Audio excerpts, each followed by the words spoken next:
اعوذ باللہ من الشیطان الرجیم بسم اللہ الرحمن الرحیم۔ جی میرے اسلامی بہن بھائیو، آپ لوگوں کا کیا حال چال ہے؟ امید ہے کہ آپ لوگ بالکل خیریت سے ہوں گے۔ گرمی کا زور ہو گیا ہے، گرمی ہو رہی ہے، لیکن وہی بات کہ برداشت، صبر، اس کے علاوہ کوئی چارہ نہیں ہے۔ اللہ تعالیٰ ہم سب کو صبر کرنے والوں میں ہی اٹھائے اور اللہ تعالیٰ ہم لوگوں کو صبر کرنے والا بنائے۔ بے شک صبر بہترین حل ہے ہر چیز کا، کیونکہ جب انسان صبر کرتا ہے نا تو پھر اس کو صلہ ضرور ملتا ہے، چاہے دیر سے ملے لیکن ملتا ضرور ہے۔ اس لیے صبر کریں کہ اللہ تعالیٰ بہترین راستہ نکالنے والا ہے۔ اسلام میں جانوروں کی اہمیت اور اس کے بہت حقوق ہیں۔ اللہ تعالیٰ نے جانوروں کو ہمارے فائدے کے لیے پیدا فرمایا ہے۔ ہر جاندار کی پیدائش میں کوئی نہ کوئی حکمت ضرور ہے، خواہ ہمیں معلوم ہو یا نہ ہو۔ جانور اللہ تعالیٰ کی مخلوق ہیں، ان سے فائدہ اٹھانا تو درست ہے، لیکن انہیں تکلیف پہنچانا، مارنا، پریشان کرنا گناہ کی بات ہے۔ نبی اکرم خاتم النبی صلی اللہ علیہ وسلم نے ہمیں جانوروں کے ساتھ اچھا سلوک کرنے کا حکم دیا ہے۔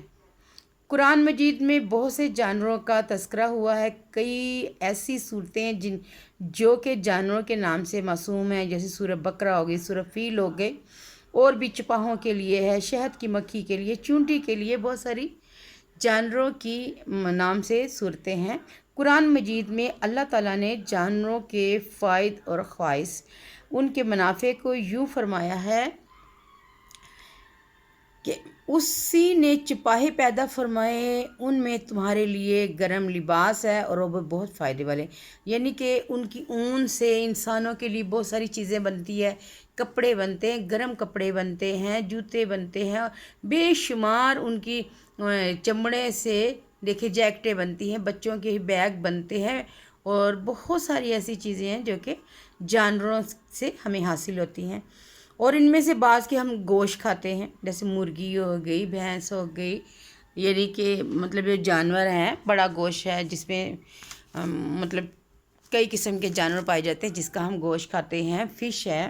اور تمہارے لیے ان میں ایک رونق بھی ہے، جب تم شام کو چرا کر لاتے ہو اور جب صبح چرانے لے جاتے ہو، اور وہ تمہارے بوجھ اٹھا کر ایسے شہروں تک لے جاتے ہیں جہاں تم سخت جسمانی مشقت کے بغیر پہنچ نہیں سکتے، یعنی کہ جیسے گھوڑے، گدھے، ان کے ذریعے ایک جگہ سے دوسری جگہ سامان لے کے جاتے ہیں، سفر کرتے ہیں۔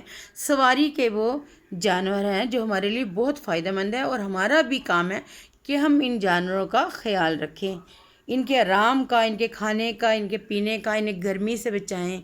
جب مطلب زیادہ گرمی ہو تو ہمیں چاہیے کہ ہم ان کو سائے دار جگہ پہ باندھ دیں، ان کے پانی کا اور ان کی چھوٹی چھوٹی باتوں کا۔ اگر سردی ہے تو ہم ان کو سردی سے بچائیں۔ یہ تمام چیزیں جو سی ہیں نا ہمارے فرض میں شامل ہو جاتی ہے کہ ہم نے جو جانور پالے ہوئے ہم لوگوں نے ان کی حفاظت کرنی ہے۔ بے شک آپ کا رب بہت شفقت فرمانے والا اور نہایت رحم فرمانے والا ہے۔ بے شک جی، اس میں کوئی شک نہیں ہے۔ ایک مرتبہ حضور اکرم صلی اللہ علیہ وسلم نے سفر کے دوران ایک جگہ قیام فرمایا، وہاں ایک درخت پر پرندے کا گھونسلہ تھا۔ کسی نے پرندے کے گھونسلے سے بچے نکال لیے۔ جب اس کی ماں واپس آئی تو بچوں کو گمشدہ پا کر بے قرار ہو گئی اور پھڑپھڑانے لگی۔ حضور خاتم النبیین نے اس کی بے چینی دیکھی اور فرمایا، کس نے اس کے بچے پکڑ کر اسے پریشان کیا ہے؟ دیکھ لیں ذرا کہ نبی کریم صلی اللہ علیہ وسلم سے اس جانور کی بے چینی برداشت نہیں ہوئی۔ پھر آپ خاتم النبی نے صلی اللہ علیہ وسلم نے فرمایا، اس کے بچے واپس رکھ کر آؤ، اپنے بچوں کو دیکھ کر اس کی جان میں جان آئے گی اور خوش ہوگی۔ ایک مرتبہ کچھ لوگوں نے چونٹیوں کے بل میں آگ لگا دی، استغفر اللہ، جس کی وجہ سے وہ بل جل کر خاک ہو گیا۔ آپ خاتم النبی صلی اللہ علیہ وسلم نے ایسا کرنے والوں کو ڈانٹا اور فرمایا، یعنی کہ دیکھ لیں کہ اللہ تعالیٰ جو سا ہے وہ یہ نہیں چاہتا کہ ہم چھوٹے چھوٹے جانور، ہمیں چھوٹی چونٹیاں، چھوٹے کیڑے مکوڑے، ہمیں لگتا ہے کہ یہ بیکار ہے، ان کا کوئی مقصد نہیں ہے، لیکن اس رب کی میں کہتی ہوں کون کون سی نعمتوں کو ہم لوگ بیان کریں گے کہ اللہ تعالیٰ نے کوئی چیز ایسی نہیں پیدا کی کہ جو کسی مقصد کے بغیر ہو۔ ان چھوٹے سے چھوٹے جانوروں کی بھی حفاظت کرنا ہم لوگوں کا فرض ہے، ہم ان کو بھی نقصان نہیں پہنچا سکتے۔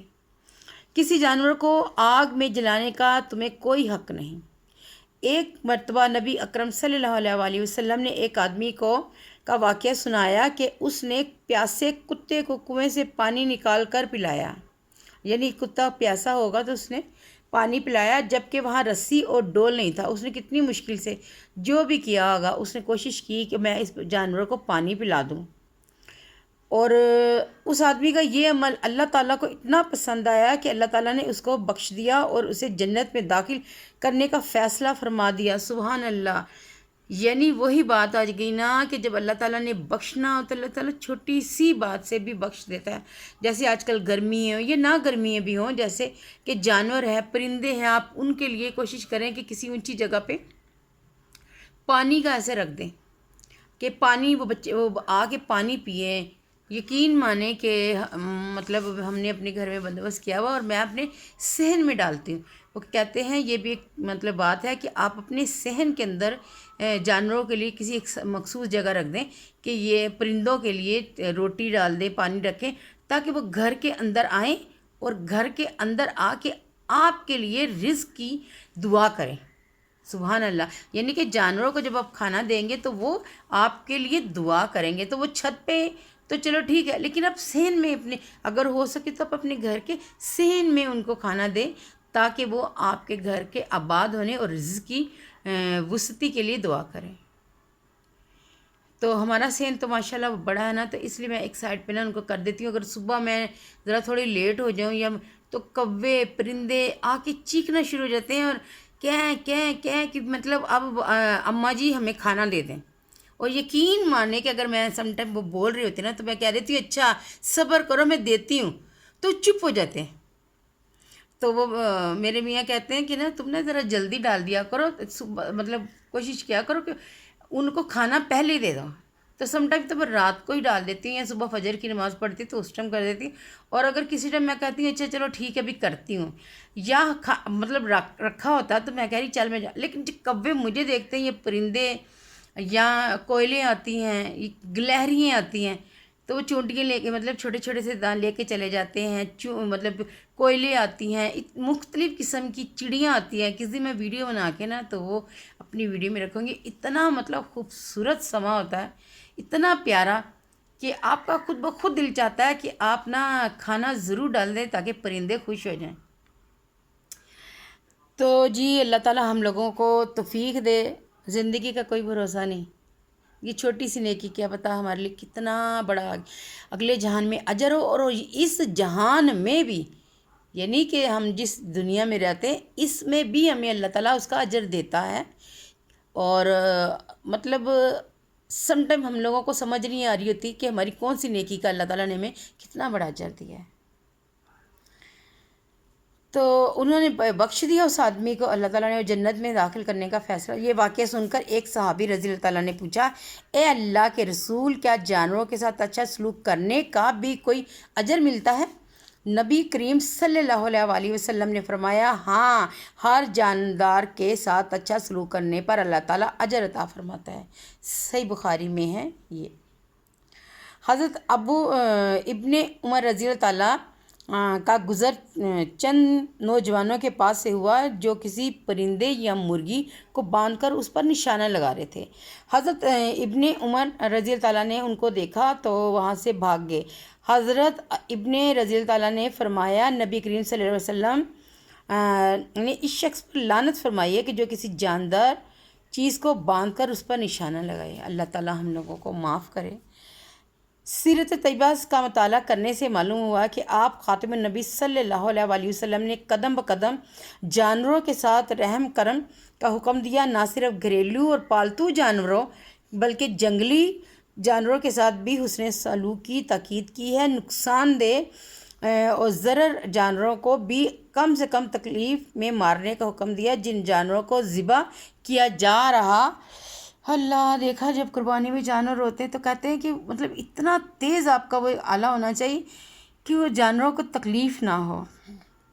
ذبح کیا جا رہا تو ان کے ساتھ بھی بے رحمانہ سلوک سے منع کیا ہے، یعنی کہ آپ کے پاس تیز دھار ہو تاکہ ایک ہی دفعہ اللہ اکبر آپ تکبیر پڑھیں. اور ہمارے گھر میں نا میرے بھائی فردوس مارکیٹ میں مطلب انہوں نے رکھا ہوا تھا ایک ایسے وہ کہ قربانی کے لیے، تو یقین مانیں کہ وہ مطلب دیکھا نہیں جاتا تھا، لیکن ان کا اتنا وہ تھا، مطلب جیسے وہ قربانی کے لیے جانوں کو لٹاتے تھے اور وہ صرف مطلب تکبیر پڑھ کے چھری کو ایسے کیا بس.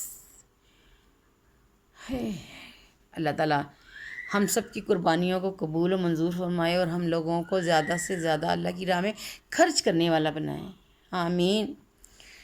جانوروں پر بوجھ لادنے اور سفر کے دوران میں ان کے چارہ پانی کی تاکید کی ہے اور ان پر زیادہ بوجھ لادنے اور زیادہ افراد کے سوار ہونے پر منع کیا ہے. ہمیں چاہیے کہ ہم بھی اپنے جانوروں کا خیال رکھیں، انہیں تکلیف نہ پہنچائیں، نہ انہیں بلا وجہ ماریں، نہ انہیں جھڑکیں. اور اگر گھر میں پالتو جانور ہوں تو ان کے کھانے پینے کا خیال رکھیں، ان کو موسموں کے اثرات سے بچانے کی کوشش کریں. عید الاضحیٰ کے موقع پر جو جانور گھر آتے ہیں ان کا خاص خیال رکھنا اور زیادہ فضیلت کی بات ہے.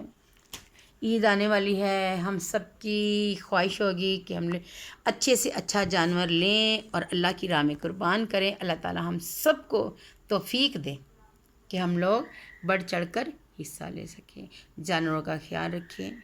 اللہ تعالی ہم لوگوں کا حامی و ناصر ہو، دعاؤں میں یاد رکھیے گا جی. اللہ تعالیٰ نے فرمایا ہے کہ تم دوسروں پہ رحم کرو، یعنی تم زمین والوں پہ رحم کرو، اوپر والا تم پہ رحم کرے گا. سبحان اللہ، کتنی پیاری بات ہے.